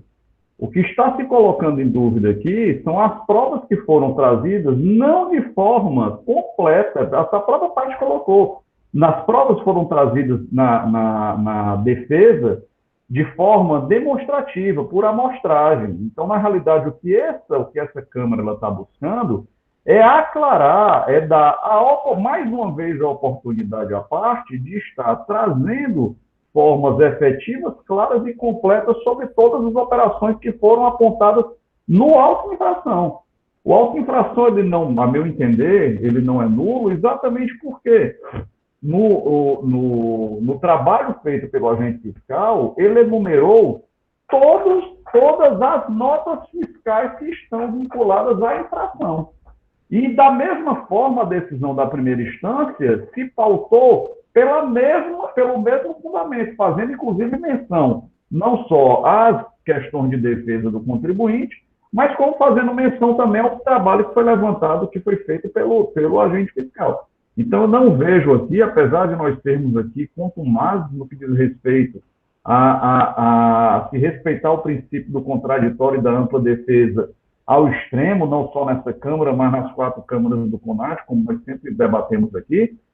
Nesse caso específico, o que a gente está colocando aqui, e eu falo isso pelas minhas palavras que eu coloquei aqui desde cedo, né?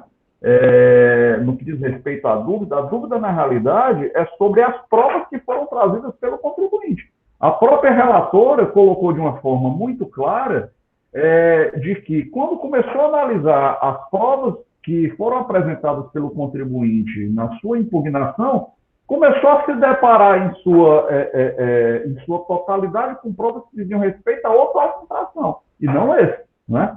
Então, eu acho que a Câmara, na realidade, ela está sendo muito prudente no que diz respeito a alargar, a dar o maior viés possível do ponto de vista de se proceder na forma de conceder o direito à ampla defesa ao contraditório. E eu vou até além. A propositura que eu estou sentindo aqui, que foi feita pela doutora Elinês, de instar a parte, em um prazo, apresentar essa correlação entre notas que foram emitidas contra elas, notas que foram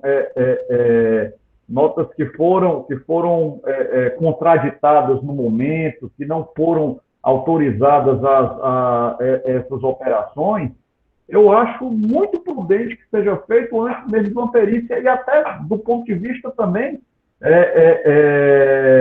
que interessa a parte, que é a celeridade processual, né? Se o processo ele for para perícia, a gente sabe que a célula de perícia tem aí um volume considerável de processo, e a gente pode estar efetivamente aí andando de uma forma muito mais célere dessa forma, né?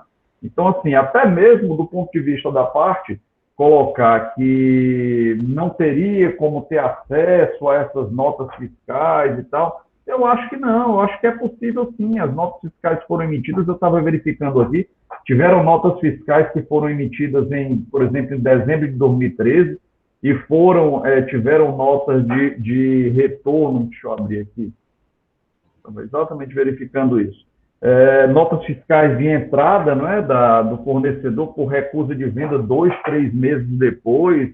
Então, assim, são empresas grandes, a gente não está falando aqui de uma empresa qualquer.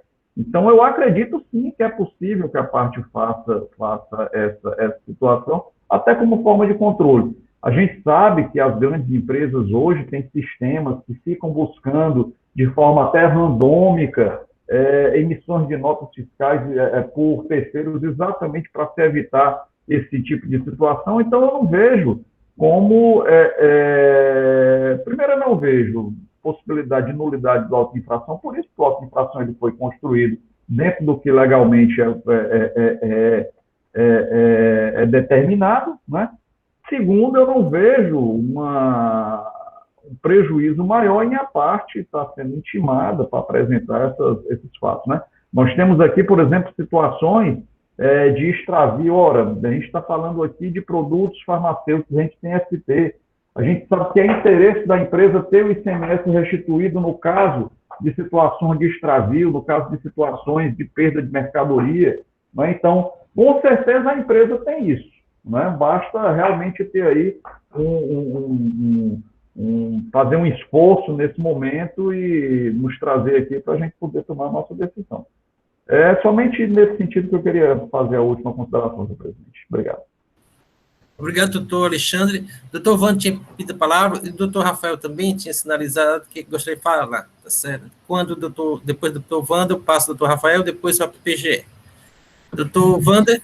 Não, senhor presidente, de maneira bem objetiva, já que o advogado da parte sustentou esse aspecto das dúvidas que foram surgidas, e até também na última fala do doutor Rogério, surgiu um acréscimo que ele fez em relação à própria mácula no auto de infração, né?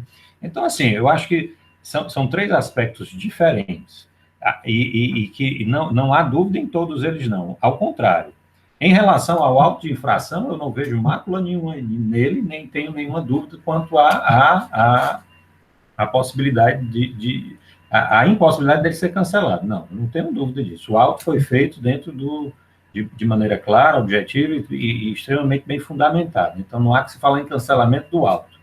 Para mim, não há dúvidas em relação a isso. Depois vem a questão da nulidade do julgamento de primeira instância por não ter enfrentado o argumento da parte. Também, quanto a esse aspecto, eu fiz questão de dizer que, para mim, não há dúvidas. O julgador singular, na maneira dele, enfrentou a questão e disse que, inclusive, não entendia, a expressão que ele utilizou foi que as alegações para ele seriam sem sentido.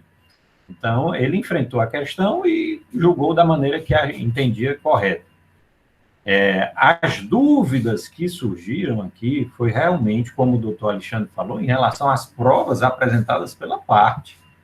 E aqui eu queria, para não cansá-los, apenas me manifestar no sentido de concordância absoluta com o que o doutor Alexandre falou. E aqui nós estamos enfrentando a questão de dúvidas que surgiram em relação às provas apresentadas pela parte. E aqui se está se inclinando para dar à parte uma oportunidade de que essas provas sejam melhor trabalhadas para que a gente possa analisá-las. É isso, senhor presidente. Obrigado, doutor Wanda. Doutor Rafael, você gostaria de enfatizar algum ponto? Gostaria sim, doutor presidente. Um ponto bem breve, até para a gente não tomar muito o tempo aqui nesse julgamento, porque eu vi que a pauta dos senhores hoje está bem apertada, também existem outros processos para serem apreciados. Eu só queria chamar a atenção do seguinte fato.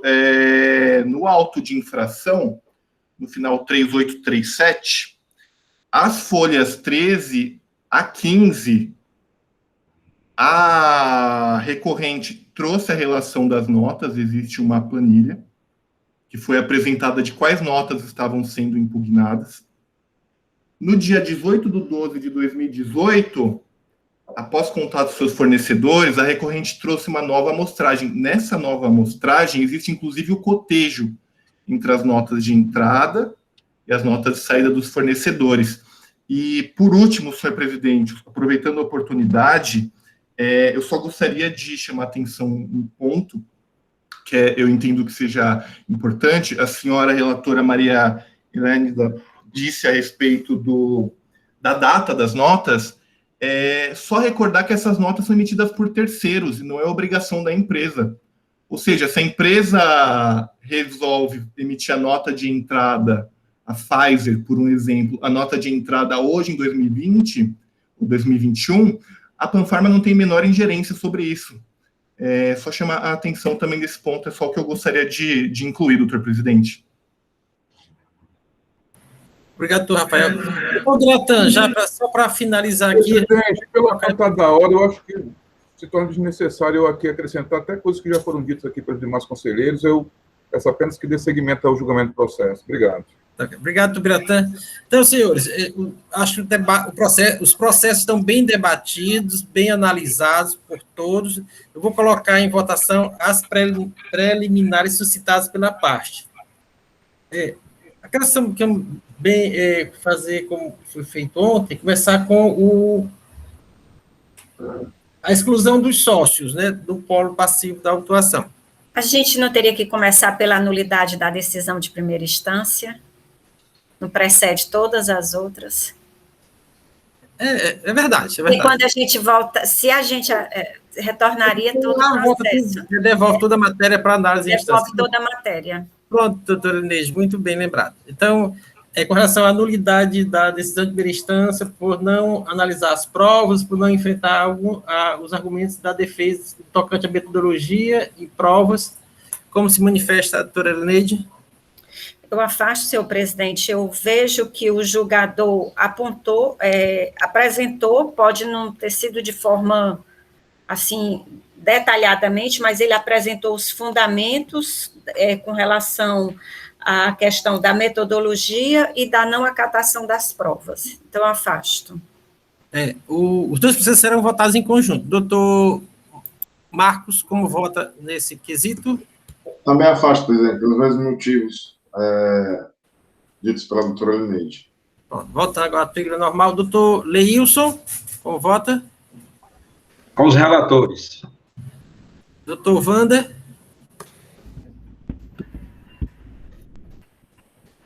Doutor Wander? Nos ouve, doutor Wander?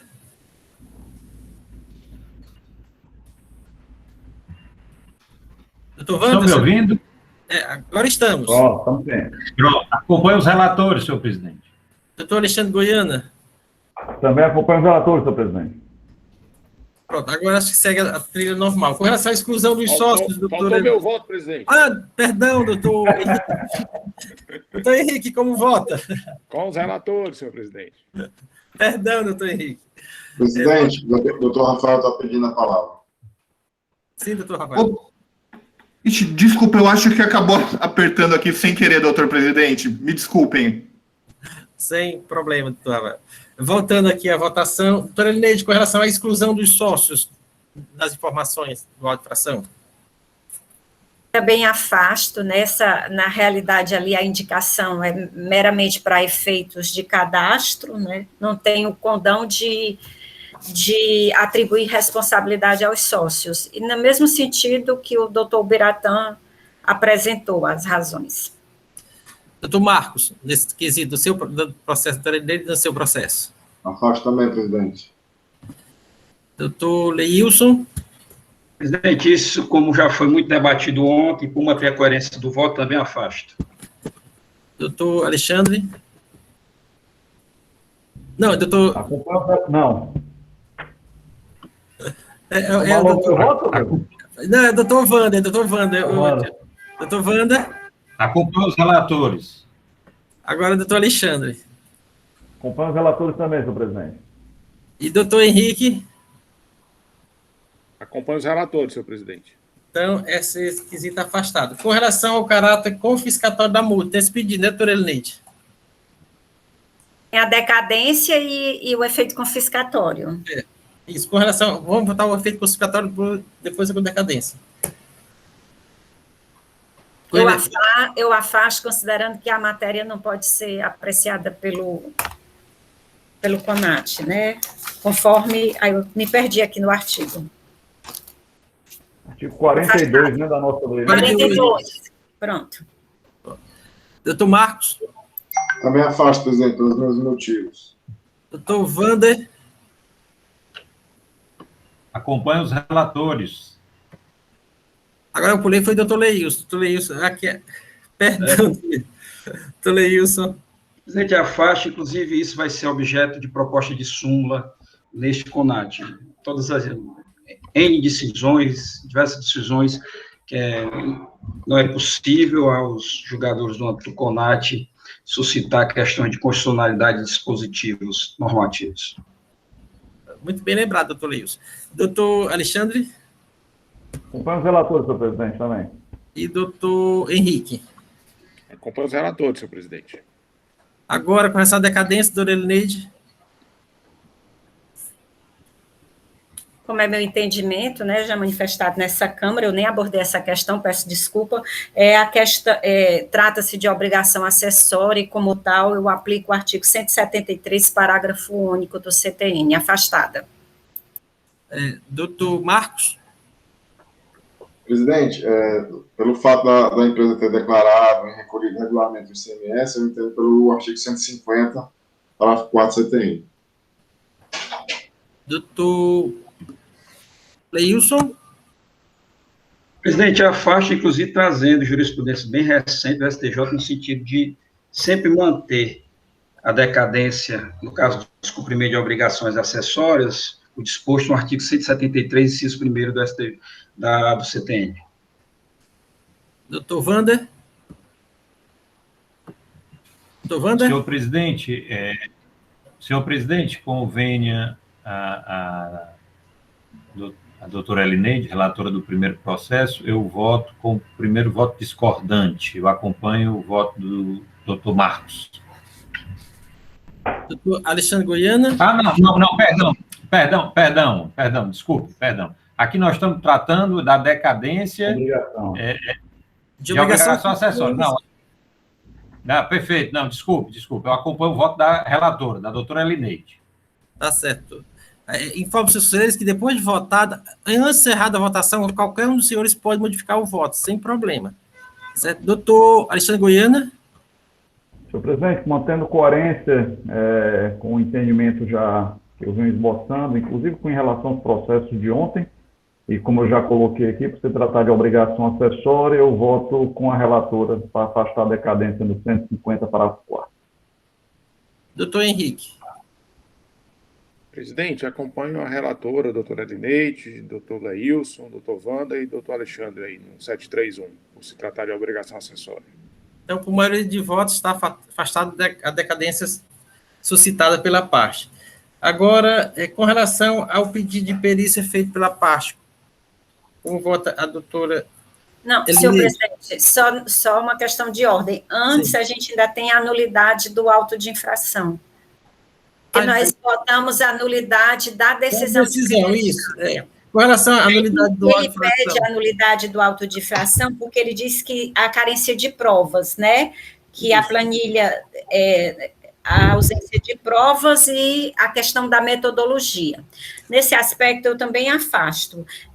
No meu processo, encontra-se a planilha, né? Com folhas 26 a 28, detalhando as notas fiscais, onde tem o código, a chave da nota fiscal. Também a metodologia, a gente encontra ela descrita, porque é uma metodologia simples da falta de escrituração. É o batimento da FD, que é a escrita fiscal do contribuinte, com as notas fiscais emitidas ou com passagem no CITRAN. E aí, essa metodologia é explicada de forma sucinta, não é utilizada a palavra metodologia, mas é a forma de encontrar a infração que o agente do fisco coloca, está na informação complementar, então eu afasto.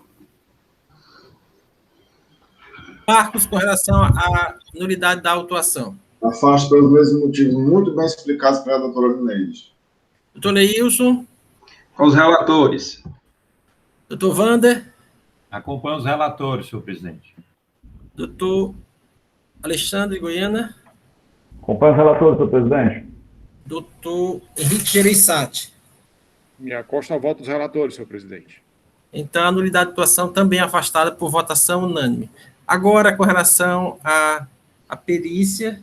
Pois era, aqui com relação à perícia, antes da gente votar, a perícia é que é a minha sugestão, porque como eu bem ressaltei, e a parte na fala dela traz várias vezes que ele faz bem direitinho, apresenta várias notas fiscais, e todas essas notas fiscais que eu examinei estão relacionadas com o processo número do auto de infração número 2018-03837. Então, para os dois processos, eu acharia por bem a gente conceder um prazo à parte, para ela apresentar, né, fazer uma planilha só correlacionando a nota fiscal que foi autuada com a nota fiscal e o motivo, aí seria a nota fiscal de entrada, recusa. E quando fosse o boletim, a gente vai bota boletim e a gente dá uma olhada no boletim, porque aí a gente olha, ele apresentaria isso e a gente, na hora da sessão, já encaminharia, se fosse o caso, uma perícia bem, digamos assim, elaborada, porque a gente manda a perícia sem um esquisito bem elaborado, isso gera um problema lá na frente, até para o próprio contribuinte. Então, neste caso, o prazo que a senhora proporia? Assim, a questão do prazo... Então, pode colocar 30 dias, né? Voltaria no outro mês, no mês de... Aí, eu pediria até que fosse assim, que a gente não votasse esse processo no mês de maio, porque está muito em cima, até para a parte apresentar, né? A gente poderia colocar ele em votação em junho, depois dos meados de junho. Presidente, até, se a doutora Elineide me permite, até por causa de que essas informações de que a empresa emite uma nota fiscal para outra, e ela mesma depois emite a nota fiscal de entrada, quando você tem um lapso temporal aí, 2, 3 meses, sei lá, necessita de mais algum ingrediente que comprove que aquela mercadoria efetivamente foi recusada, né? Porque com esse lapso temporal, era para a empresa destinatária emitir uma nota de devolução da mercadoria. Uma coisa é você emitir uma nota hoje, chega amanhã na empresa, ou depois de amanhã, a empresa verifica que não está de acordo com aquelas especificidades que foram acertadas, seja por valores, quantidades, sei lá, qualquer motivo. E aí a empresa lá rejeita, e aí a mercadoria vem sendo transportada com a mesma nota fiscal que saiu a mercadoria. E para efeito de anulação da operação e não cancelamento da nota fiscal emitida, é feita a nota fiscal de entrada para efeitos de regulagem no estoque e anulação da operação. Outra coisa se dá quando uma empresa emite uma nota fiscal para outra, no caso aí, sei lá, a empresa A emitiu para Fanfarma, Fanfarma, depois de 3, 4 meses, a gente tem aí uma notícia de que a emissora emitiu uma nota fiscal de entrada para anular aquela operação que foi de saída. Aí a Fanfarma necessita trazer outros elementos que demonstrem efetivamente que aquela operação não ocorreu, porque houve uma recusa da mercadoria, né? Porque, assim, o lapso temporal aí, que me chamou a atenção foi emitir uma nota, a empresa emitente emitiu uma nota para a Fanfarma, e depois de 3, 4 meses, essa mesma emitente emitiu uma nota fiscal para anular aquela operação anterior, e aí tem um lapso temporal, né? E por tratar de empresas aí de grande porte, como foi bem colocado, empresas sediadas, fica inimaginável achar que essas empresas estariam utilizando o CGF da Fanfarma para fazer algum tipo de fugir o pagamento de imposto. Então, assim, no segundo momento, quando a gente for encaminhar para a perícia, nos quesitos, a gente vai propor mais outros tipos de provas que devam vir não somente com forma de alegação disposta numa planilha, que houve recuso, não, mas deverão seguir outros elementos comprobatórios para demonstrar cabalmente que não houve aquela operação.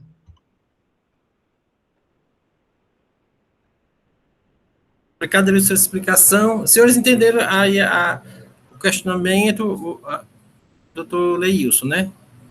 Que essa planilha, né, na realidade, não será conclusiva, podendo demandar até uma remessa para a perícia em face dessas observações do Leilson. Então, a gente vai sobrestar o processo, né? Para que a parte possa apresentar, no prazo de 30 dias, uma relação das notas fiscais emitidas, o motivo do cancelamento ou devolução, como tendo um motivo de cancelamento e anulação desta. É isso, doutora Elineide? É isso. Ela faz um relacionamento entre as notas fiscais acusadas no auto, né? E aí seriam provas distintas, porque são para os autos, né? E as notas fiscais de anulação e ou os boletins. Porque aí viria a do auto do doutor Vander, a planilha nele, e no auto que eu sou relatora, a planilha, porque aí não há interseção de prova, porque são notas diferentes. Então, finalizou? Não, no auto do doutor Marcos. Né? Desculpa, doutor Marcos, Então, é conceder um prazo à empresa apresentar uma planilha relacionando as notas fiscais não escrituradas com as notas fiscais de anulação e ou boletins de sinistros. Pronto, muito bem, doutor Leite. Doutor Marcos, essa providência, o senhor também acata para o seu processo? Isso, presidente. É a melhor decisão. Doutor Leilson, com essa providência, o senhor concorda? Sim, presidente. Doutor Wander? Sim, senhor presidente. Doutor Alexandre? Sim, senhor presidente. Acompanho, concordo. Doutor Henrique? Acompanho, senhor presidente. Então, a segunda Câmara resolve sobre doutor Franz, antes do senhor anunciar, acho que o doutor Rogério deseja. É isso mesmo. Senhor presidente, senhora relatora, eu gostaria de requerer um prazo adicional de pelo menos 60 dias, porque como são provas de terceiros, o prazo de 30 dias fica muito exíguo para a empresa tentar encontrar documentação de 2 autos de infração. Nós estamos falando em torno de 400 notas. E se a gente duplicar, porque a gente precisa justificar a entrada e também a nota do fornecedor, acaba duplicando. Então, se fosse possível a concessão de 60 dias, seria o mais razoável nesse processo. Doutor Biratã, esse prazo, a PGE tem objetivo das prazos, 60 dias? Presidente, assim, tem casos e casos, assim, até por nós militarmos no dia a dia, em relação a determinadas situações concretas, eu mesmo, como procurador dos processos judiciais, teve a oportunidade que eu pedi dilação de prazo, justamente porque situações existem que há uma maior dificuldade na apuração dessas provas. Então, assim, se o objetivo é que a parte ela possa trazer, primeiro, tem a verdade material, primeiro, tem toda a flexibilidade do processo administrativo, primeiro, eu acho que o prazo tem que ser compatível com a dificuldade realmente de fornecer a documentação necessária. Então, assim, eu particularmente, eu sou favorável a essa dilação por 60 dias, pelo fato de você realmente ter que fazer essa busca junto a terceiros, e realmente essa é a maior dificuldade. Eu não vejo aí, nesse caso específico, isso não vai ser uma regra, certamente, né? Mas, assim, acho que a gente tem que analisar caso a caso. Eu não vejo nenhum problema, acho razoável esse pedido maior pela parte, presidente. Então, há um prazo concedido, será de 60 dias, né? Para que haja essa dilação probatória. Se, caso a empresa consiga essas provas antes do prazo, né, oficia o contencioso com as provas já colhidas. Continuando aqui, já tinha encerrado a votação, não tinha? Então, a segunda Câmara resolve converter, sobrestar o julgamento do processo, concedendo um prazo de 60 dias para que a empresa apresente as provas solicitadas pelos conselheiros relatores dos processos 2018-038-37 e 2018-038-38. Esta decisão para estes 2 processos. Gostaria de agradecer ao doutor Rafael e ao doutor Rogério Isidro pela participação. Querendo, pode ficar conosco, tem outro processo da Panfarma, eles não vão fazer sustentação oral. Fiquem à vontade, querem permanecer conosco. Gostaria de... Intervalo, presidente. Gostaria de informar um intervalo de 10 minutos, retornamos às 10h35. Senhor presidente, só aproveitando, gostaria também de agradecer em nome da empresa, e não só da empresa, em meu nome do Rogério, a atenção dos senhores aqui nessa manhã, e, enfim, como o Rogério já tinha trazido a disponibilidade de estar fazendo essa sessão virtual, a gente sabe que é difícil para todo mundo isso, trabalhar de casa, às vezes tem filho aí gritando, tem cachorro, tem gato, mas só queria agradecer a atenção de todos vocês. Obrigado. Obrigada, doutor Rafael. Essa situação trouxe desvantagens e vantagens. Eu vejo que tem mais sustentação oral agora do que antigamente, porque facilita para as empresas que têm advogados fora, né? Com certeza. Obrigada também pela paciência. Obrigado, senhores. Então, 10 minutos Obrigado, de intervalo, retornamos às 10h35. Bom dia a todos.